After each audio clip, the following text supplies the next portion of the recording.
پروردگار کو حکیم سمجھا جائے. اس کا کوئی بھی کام حکمت سے خالی نہیں ہے. جو کچھ بھی احکامات پروردگار کے جو بھی احکامات ہیں ان سب کے اندر حکمت موجود ہے, چاہے ہمیں اس کا فلسفہ معلوم ہو یا نہ ہو. پروردگار کو حکیم سمجھا جائے. اسی مجلس میں ایک خاتون بیٹھی ہوئی ہے کہ انہوں نے سوال کیا تھا کہ دیکھیے کہ ویسے وہی کہ سوال کرنے میں کوئی حرج نہیں ہے, ہاں, کہ سوال کیا جائے علم حاصل کرنے کی خاطر, اعتراض کی خاطر سوال نہ کیا جائے. کہ جیسا کہ امام موسیٰ کاظم علیہ السلام کے سامنے بھی جب ہارون رشید آیا تھا نا,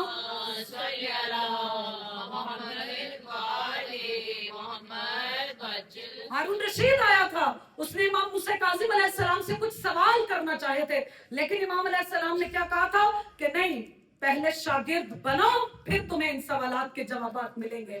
پہلے اپنے زانوِ تلفظ کو طے کرو, اپنے آپ کو شاگرد سمجھو کہ ہاں استاد سے کچھ سوال پوچھنے کے لیے آیا ہوں, تو تب میں تمہارے سوالات کے جوابات دوں گا. مثلا سوال کیا کیا گیا کہ بتائیے کہ مثلا ظہر عصر کی جو نماز ہے اس کو آہستہ کیوں پڑھا جاتا ہے. آپ کو اس کو برا نہ سمجھے کہ ظہر عصر کی نماز کو آہستہ کیوں پڑھا جاتا ہے, مغرب عشاء فجر کو بلند آواز سے کیوں پڑھا جاتا ہے. دیکھیے بہت سارے احکامات ہیں, بہت سارے نہیں, مثلا ہمیں تو شاید ایک دو احکامات کا فلسفہ اور ان کی وجہ معلوم ہے, ہزاروں ایسی چیزیں ہیں کہ ہمیں اس کی ریزن ہی نہیں پتا کہ پروردگار کی اس کے اندر حکمت کیوں موجود ہے, کیا حکمت موجود ہے.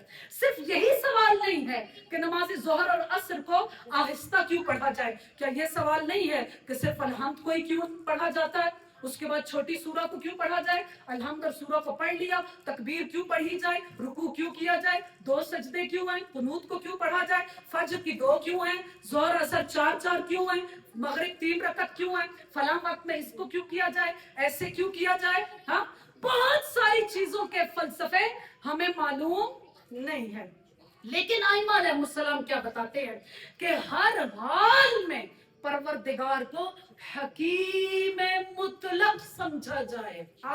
کہ پروردگار حکیم مطلق ہے, مجھے کسی حکم کا فلسفہ معلوم ہو یا نہ ہو, چونکہ پروردگار حکیم مطلق ہے, اس چیز کے اندر ضرور کوئی نہ کوئی حکمت پروردگار موجود ہوگی. سبق پڑھ لیں محمد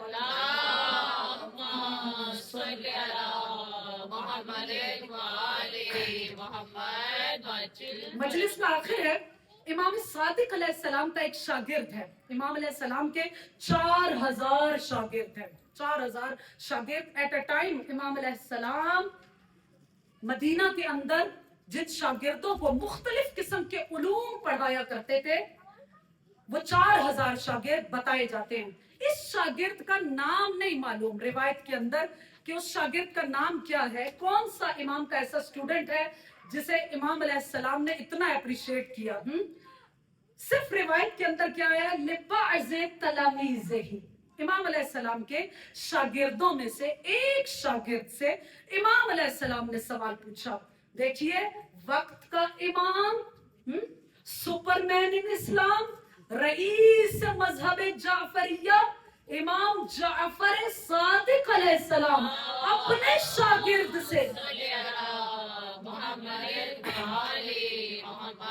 اپنے شاگرد سے پوچھتے ہیں کہ بتاؤ تم اتنا عرصہ میرے ساتھ رہے, ہاں, تم نے کیا حاصل کیا.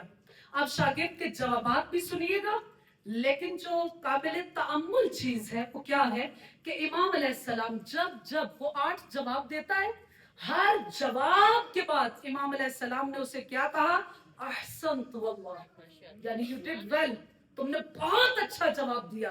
جیسے ہمارا اسٹوڈنٹ ہماری توقع سے زیادہ کوئی اچھی بات کرے نا تو ہم اسے کیا کہتے ہیں, ایکسیلنٹ, آؤٹ اسٹینڈنگ, یہی ترجمہ ہے اس جملے کا, احسنت واللہ. امام جعفر صادق علیہ السلام اپنے شاگرد کو ایک روایت کے اندر, ایک جواب کے اندر 8 مرتبہ احسنت واللہ کہتے ہیں. کہا کہ بتاؤ تم نے کیا سیکھا, ہمارے دروازے پر ہے اگر یہی سوال امام علیہ السلام ہم سے پوچھیں تو سب کے پاس جواب ہونا چاہیے کہ ہم نے کیا سیکھا اس طرح اہل بیت پر. امام علیہ السلام پوچھ رہے ہیں کہ بتاؤ تم نے کیا سیکھا، اور وہ شاگرد ایک ایک کر کے جواب بتا رہے ہیں. کیا کہتا ہے؟ کہا کہ مولا میں نے سب سے پہلی چیز جو سیکھی، توجہ، سب سے پہلی چیز جو سیکھی وہ یہ تھی کہ ہر کسی کو کیا ہے، مر جانا ہے، لیکن اگر کوئی امیر ہے، کوئی غریب ہے، کچھ بھی اپنے ساتھ لے کر نہیں جاتا.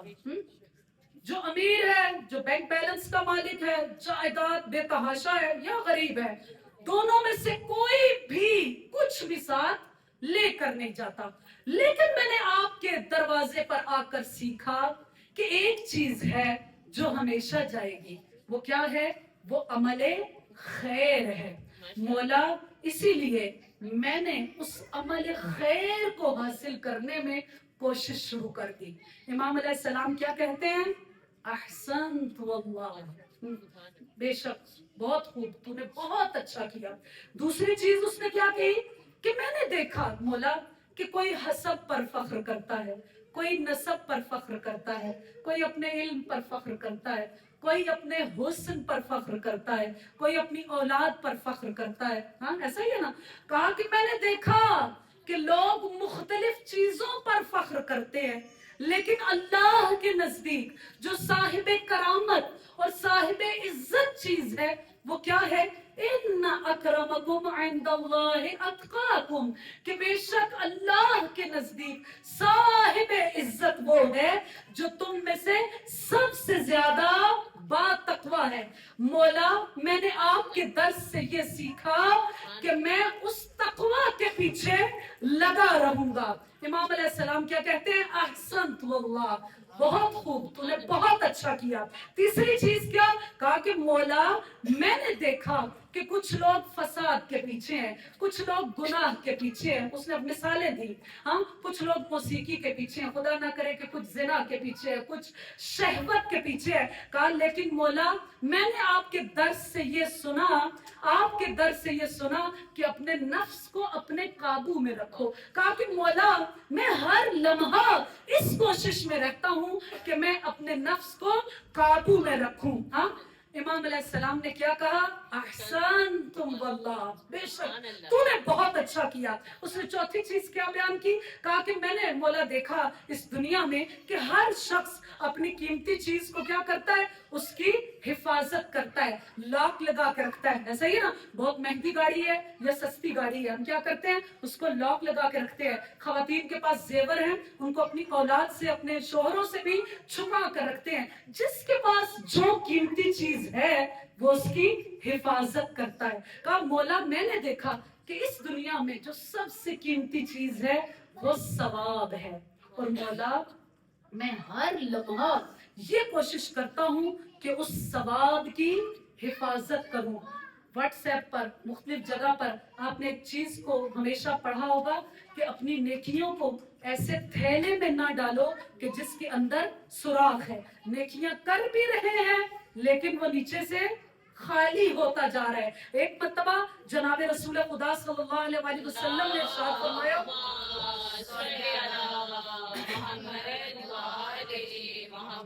اصحاب کے سامنے ارشاد فرمایا کہ جو کوئی ایک مرتبہ سبحان اللہ کہہ دیتا ہے جنت میں اس کے لیے ایک درخت اگاتا ہے. ہاں تو صحابہ نے کیا کہا کہ اس کا تو کیا مطلب ہے؟ ابھی یہاں بیٹھے بیٹھے آپ لوگوں نے 2-3 درخت لگا لیے. ہاں صحابہ نے کیا کہا کہ اس کا تو یہ مطلب ہے کہ وہاں تو ہمارے پورے کے پورے جنگل ہوں گے. رسول خدا نے کیا کہا کہ بے شک جنگل ہوں گے، لیکن اگر تم نے دنیا میں سے ایسی آگ کو نہ بھیجا ہو کہ جو کہ ان درختوں کو جلا نہ دو. اس شاگرد نے کیا کہا؟ لوگ دنیاوی چیزوں کی حفاظت کرتے ہیں لیکن میں اپنے ثواب کی حفاظت کرتا ہوں. صلوات پڑھیں محمد والے محمد.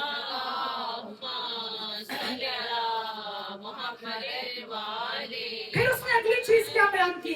کہا کہ مولا میں نے دیکھا کہ لوگ ایک دوسرے کے دشمن ہیں، ایک دوسرے سے کیا کرتے ہیں؟ کینہ رکھتے ہیں، ایک دوسرے کے دشمن ہوئے ہیں. لیکن میں نے جب قرآن کو دیکھا اور آپ کے در پر آیا تو میں سمجھا کہ بے شک شیطان تمہارا کھلا دشمن ہے، میں نے لوگوں سے دشمنیوں کو چھوڑ دیا اور میں نے اپنا حقیقی دشمن صرف اور صرف شیطان کو بنا لیا۔ امام علیہ السلام کیا کرتے ہیں؟ کہتے ہیں احسنت واللہ، بے شک خدا کی قسم تو نے بہت اچھا کیا۔ ہاں پھر وہ کیا کہتا ہے کہ مولا میں نے دیکھا کہ لوگ رزق اور روزی اور دوسری چیزوں میں ایک دوسرے سے حسد کرتے ہیں، ایسا ہی ہے نا، کسی کا مقام دیکھ لیا، کسی کی عزت دیکھ لی، خدا نہ کرے، مومنوں کے لیے ایسا نہیں ہے، مومن ہمیشہ رشک کرتا ہے، وہ کبھی بھی حسد نہیں کرتا۔ یہ دنیاوی لوگوں کے بارے میں باتیں ہیں کہ میں نے دیکھا مولا کہ لوگ ایک دوسرے سے حسد کرتے ہیں رزق میں، مقام میں۔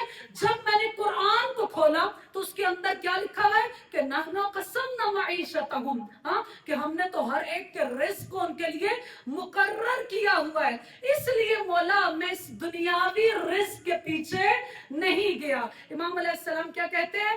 احسنت واللہ، بے شک تو نے بہت اچھا کیا۔ پھر امام علیہ السلام سے وہ کیا کہتے ہیں کہ مولا میں نے دیکھا کہ لوگ روزی میں سعی کوشش کر رہے ہیں، ہر انسان بس صبح سے شام تک اسی چیز میں لگا ہوا ہے کہ وہ اپنے مادی رزق کو حاصل کرے، لیکن جب میں نے قرآن کو دیکھا تو وہاں پر لکھا ہوا تھا کہ وَمَا خَلَقْتُ الْجِنَّ وَالْإِنسَ إِلَّا لِيَعْبُدُونَ، کہ ہم نے جن و انس کو خلق کیا صرف اور صرف اس لیے کہ وہ اللہ کی عبادت کریں۔ امام علیہ السلام کیا کہتے ہیں؟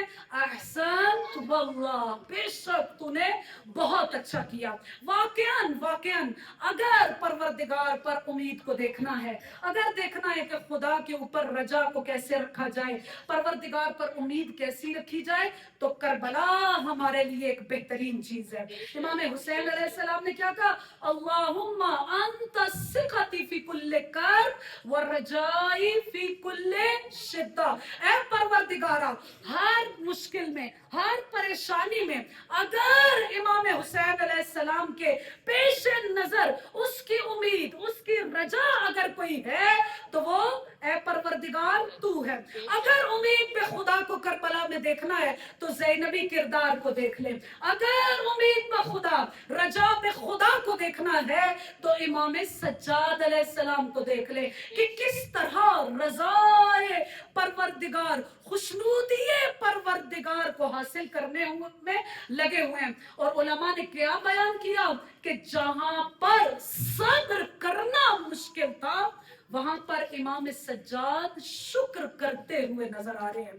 شام غریباں کی وہ منازل، شام غریباں کی وہ منازل، خیموں کی تاراجی، بیویوں کی چادروں کو لوٹ لیا گیا، خیموں کو جلا دیا گیا، لیکن اس کے بعد جب یہ آگ ٹھنڈی ہوئی نا، توجہ، جب یہ آگ ٹھنڈی ہوئی نا، امام سجاد علیہ السلام نے اپنا سر سجدہ شکر پروردگار میں رکھا۔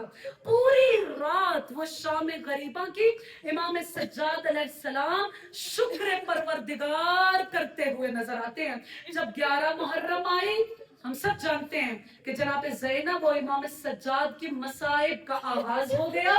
ہاں کیسے آغاز ہوا؟ امام سجاد علیہ السلام کو توپ و بیڑی پہنا دی گئی، میرا بیمار امام سخت بخار میں مبتلا ہے، کئی دن کا سفر طے کر رہے ہیں۔ ہائے میرے امام سجاد علیہ السلام خود اپنے مصائب کو بیان کرتے ہیں کہ جب دھوپ ہوتی تھی نا تو میری یہ کڑیاں گرم ہو جاتی تھی، دھوپ میں تپ جایا کرتی تھی۔ ہائے میرا بیمار امام اس وقت کیا کرتے تھے؟ کہا کہ جب کوئی کسی جگہ پر قافلہ رکتا تھا، امام سجاد علیہ السلام کو اونٹ سے اتارا جاتا تھا۔ امام سجاد علیہ السلام اپنے مصائب کو بیان کرتے ہیں کہ ایک مرتبہ رستے میں مجھے بہت سخت بخار تھا، ایک مرتبہ خیموں کو لگا دیا گیا، تمام کے تمام اشقیاء اپنے خیموں میں چلے گئے، ہائے آل رسول کو دھوپ پر بٹھا دیا گیا۔ امام سجاد کیا کہتے ہیں؟ ہائے میں نے جو توق بیڑی کو پہنا ہوا تھا نا، یہ گرمی کی شدت کی وجہ سے اتنے تپ چکے تھے کہ ہائے عابد کس طرح انہیں برداشت کرے۔ امام سجاد کیا کہتے ہیں؟ میں ایک مرتبہ ایک خیمے کے سائے میں آ کر بیٹھا، وہ خیمہ کس کا تھا؟ وہ علی اکبر کے قاتل اسیر ابن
برسات ہوئی نہ میں اپنی پھوپھی کو پہچان سکتا تھا نہ پھوپھی مجھے پہچان سکتی تھی.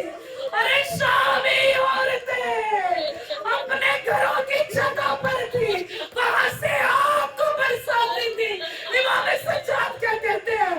آئے میرے ہاتھ بس پشت بندے ہوئے تھے آگ میرے سر میں لگی لیکن میں اس آگ کو بجھا نہ سکتا تھا. اجرکم عند اللہ اجرکم عند اللہ.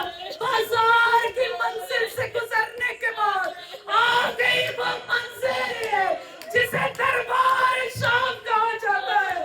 ارے یہ وہ منزل ہے کہ زینب جب اپنی ماں کی قبر پر گئی ہے نا تو بی بی یہی کہتی تھی اے اماں سب سے بڑی مشکل جو تھی وہ زینب کی یہ مشکل تھی کہ شرابی کا دربار تھا 700 کرسی نشین میں آئے علی کی بیٹیاں بغیر چادر کے. اور بی بی بیان کرتی ہے اس دربار میں کیا ہوا وہاں کے سر حسین نوکے نیزہ پر بلند ہے عباس کا سر ہے گھوڑے کی گردن میں ہے. ارے جب وہ گھوڑا چلتا ہے نا سر عباس زمین سے مس ہوتا ہے.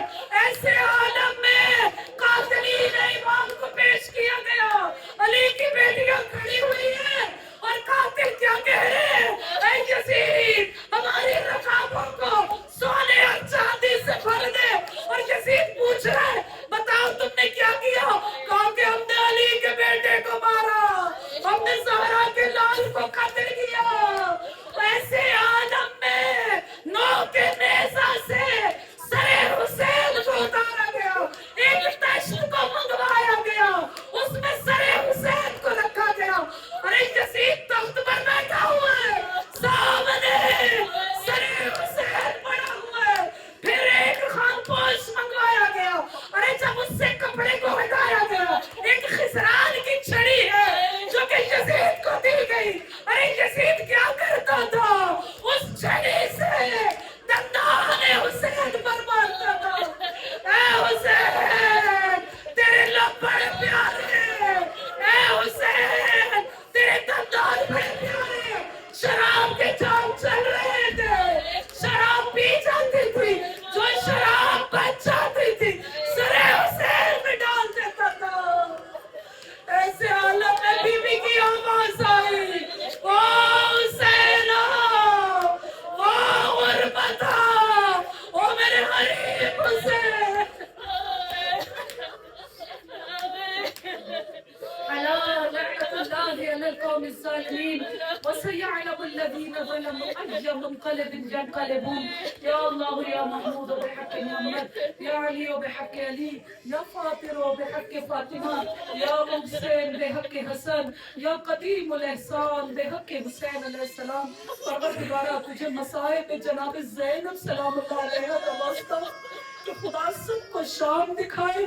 دربار یزید سے پہلے کی ایک منزل ہے جو زینب پر بڑی سخت تھی جسے باب السواد کی منزل کہا جاتا ہے. آج بھی اگر شام جائے نا سب سے زیادہ جو مردوں کا ہجوم ہے نا وہ اسی باب السواد پر رہتا ہے.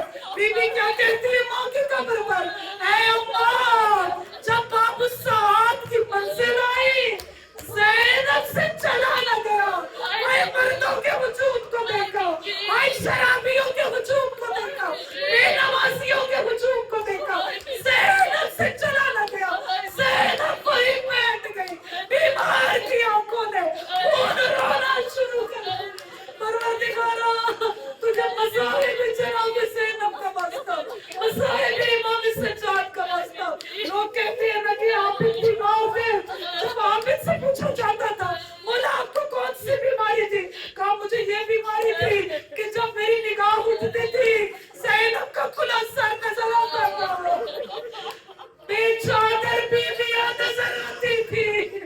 پروردگارا تجھے مصائب جناب زینب کا واسطہ مصائب امام سجاد کا واسطہ